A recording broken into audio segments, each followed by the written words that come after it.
Assalamualaikum warahmatullahi wabarakatuh. Perkenalkan, saya Hanifah Az-Zahra dengan NIM 19016092, Prodi Pendidikan Bahasa Indonesia, Departemen Bahasa dan Sastra Indonesia dan Daerah, Fakultas Bahasa dan Seni, Universitas Negeri Padang. Baiklah, di sini saya akan mempresentasikan hasil laporan asistensi mengajar saya. Yang pertama, saya melaksanakan asistensi mengajar di SMPN 1 Tanjung Baru, dosen pembimbing Dr. Resyalina MPD, Guru Pamong Wirda Teti SPD. Nah, apa itu asistensi mengajar? Program asistensi mengajar merupakan program yang berkaitan dengan proses pembelajaran serta kegiatan berlangsungnya pembelajaran. Program ini merupakan bagian dari salah satu konversi capaian mata kuliah wajib yang wajib ditempuh oleh mahasiswa Universitas Negeri Padang, terutama pada prodi pendidikan, yaitu Pendidikan Bahasa Indonesia, untuk pengembangan pengetahuan, pembentukan sebuah keterampilan, dan sikap yang dimiliki oleh mahasiswa sebagai calon guru dengan cara belajar menciptakan suatu pembelajaran dan terjun langsung ke lapangan. Selanjutnya, tujuan dan manfaat asistensi mengajar. Tujuan dan manfaat asistensi mengajar yang pertama yaitu memberikan kesempatan bagi mahasiswa yang memiliki minat dan dalam bidang pendidikan untuk turut serta mengajarkan dan memperdalam ilmunya dengan cara menjadi guru di satuan pendidikan. Yang kedua, membantu meningkatkan pemerataan kualitas pendidikan, serta relevansi pendidikan dasar dan menengah dengan pendidikan tinggi dan perkembangan zaman.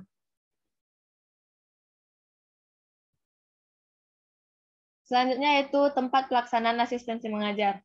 Saya melaksanakan asistensi mengajar di UPT SMPN Negeri 1 Tanjung Baru. Alamat sekolah yaitu di Jalan Raya Batu Sangkar, Payakumbuh, Tanjung Alam, Kecamatan Tanjung Baru, Kabupaten Tanah Datar, Sumatera Barat. Kemudian visi sekolah yaitu bertakwa, berprestasi, berbudaya, dan berwawasan lingkungan. Kemudian misi sekolah yang pertama, meningkatkan keimanan dan ketakwaan terhadap Tuhan Yang Maha Esa. Yang kedua, meningkatkan penghayatan terhadap ajaran agama melalui kegiatan keagamaan. Yang ketiga, meningkatkan budi pekerti luhur. Yang keempat, meningkatkan disiplin sekolah. Yang kelima, meningkatkan kegiatan ekstrakurikuler. Yang keenam, meningkatkan kegiatan pembelajaran dan pembimbingan secara efektif dan efisien dalam rangka peningkatan hasil belajar. Yang kelima, meningkatkan semangat kompetensi demi kemajuan. Yang keenam, meningkatkan perilaku hidup bersih dan sehat warga sekolah. Dan yang terakhir, meningkatkan kerindangan sekolah. Kemudian, kepala sekolahnya yaitu Doni Chandra SPD, dan guru pamong saya, Wirda Teti SPD. Selanjutnya, keadaan fisik sekolah. SMPN 1 Tanjung Baru merupakan sekolah menengah pertama berstatus negeri yang terletak di Nagari Tanjung Alam, Kecamatan Tanjung Baru, Kabupaten Tanah Datar, Sumatera Barat. Hasil observasi dan data yang diperoleh tentang keadaan fisik sekolah, tempat penulis melakukan praktik mengajar yaitu sebagai berikut. Gedung SMPN 1 Tanjung Baru memiliki beberapa ruangan. Ruangan belajar siswa terdiri dari kelas 7. Kelas 7 yaitu berjumlah 3 lokal, kelas 8 berjumlah 3 lokal, dan kelas 9 berjumlah 2 lokal. Setiap ruang kelas dilengkapi dengan meja dan kursi sesuai jumlah siswa, papan tulis, meja guru, papan informasi kelas, lemari kecil, dan CCTV. Ruangan lain seperti ruang kepala sekolah, ruangan wakil kepala sekolah, ruangan guru, ruang konseling, ruang laboratorium IPA, laboratorium komputer, dan ruang tata usaha juga memiliki sarana yang lengkap. Baiklah, selanjutnya kinerja 1. Kinerja 1 merupakan kegiatan manajemen persekolahan. Adapun untuk manajemen persekolahan ini ada 2 kegiatan. Yang pertama itu kegiatan administrasi sekolah, yang kedua kegiatan ekstrakurikuler sekolah. Untuk kegiatan administrasi sekolah merupakan segala usaha yang dilaksanakan secara bersama untuk mendayagunakan semua sumber daya secara efektif dan efisien demi terwujudnya tujuan pendidikan. Pengelola administrasi sekolah diantaranya yaitu administrasi kesiswaan dan administrasi sarana dan prasarana. Untuk administrasi kesiswaan, mengurus segala hal yang berkaitan dengan siswa, pembinaan selama siswa berada di sekolah sampai dengan siswa menamatkan pendidikannya melalui penciptaan suasana yang kondusif terhadap berlangsungnya proses belajar mengajar yang efektif.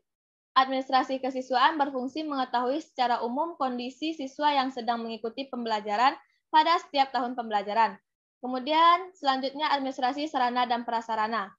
Administrasi sarana dan prasarana yaitu menyusun daftar kebutuhan, pengadaan, penyimpanan, inventarisasi, pemeliharaan, pengawasan sarana dan prasarana. Yang kedua yaitu kegiatan ekstrakurikuler sekolah. Kegiatan ekstrakurikuler sekolah merupakan salah satu alat pengenalan siswa pada hubungan sosial. Di dalamnya terdapat pendidikan pengenalan diri dan pengembangan kemampuan selain pemahaman materi pelajaran. SMPN 1 Tanjung Baru berusaha untuk meningkatkan prestasi siswa melalui beberapa kegiatan yang dikelola di sekolah ini. Ada banyak kegiatan yang tersedia untuk menunjang peningkatan siswa dalam berbagai aspek seperti yang pertama ekstrakurikuler drum band, yang kedua alat musik tradisi, dan yang ketiga pramuka. Kegiatan-kegiatan ini bertujuan untuk meningkatkan kemampuan siswa dan mendorong siswa untuk bersaing dengan pelajar-pelajar lainnya, baik di secara lokal, nasional, bahkan internasional. Setiap siswa bisa dengan bebas memilih kegiatan-kegiatan yang mereka senangi sesuai dengan bakat dan kemauan mereka. Kegiatan-kegiatan ini telah membawa para siswa mampu berkompetisi dengan kemampuan yang mereka miliki, serta bantuan guru dan berbagai pihak yang terlibat dalam pelaksanaan kegiatan ini. Selanjutnya yaitu kinerja 2. Kinerja 2 merupakan perancangan perangkat pembelajaran. Untuk perancangan perangkat pembelajaran, ada penyusunan RPP, penyusunan materi ajar, penyusunan LKPD, dan pembuatan media pembelajaran. Untuk penyusunan RPP itu merupakan persiapan yang harus dilakukan guru sebelum mengajar, tidak hanya persiapan secara tertulis saja, tetapi juga mencakup persiapan mental, situasi emosional yang akan dibangun, nilai karakter yang akan ditanamkan kepada siswa, lingkungan belajar yang kondusif dan produktif, termasuk meyakinkan siswa terlibat secara aktif dalam proses pembelajaran. Kemudian yang kedua, penyusunan materi ajar. Penyusunan materi ajar merupakan hal yang harus dipersiapkan berdasarkan KD yang akan diajarkan kepada siswa. Materi ajar ini bertujuan untuk memudahkan guru dalam penyampaian materi pembelajaran. Yang ketiga, penyusunan LKPD. Penyusunan LKPD merupakan hal yang harus dipersiapkan berdasarkan materi ajar yang sudah dipersiapkan sebelumnya. LKPD ini bertujuan untuk melihat kemampuan siswa dalam memahami materi ajar yang sudah dipelajari sebelumnya. Kemudian selanjutnya pembuatan media pembelajaran.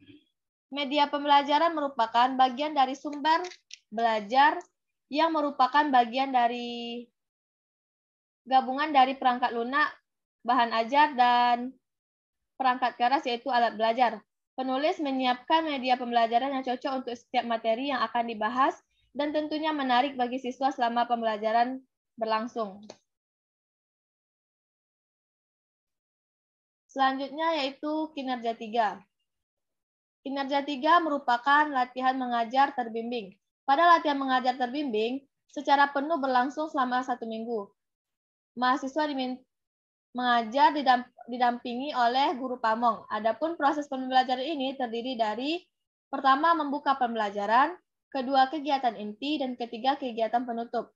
Untuk kegiatan pembuka pembelajaran, saat membuka pembelajaran, pendidik mempersiapkan kondisi fisik dan psikis peserta didik. Peserta didik berdoa.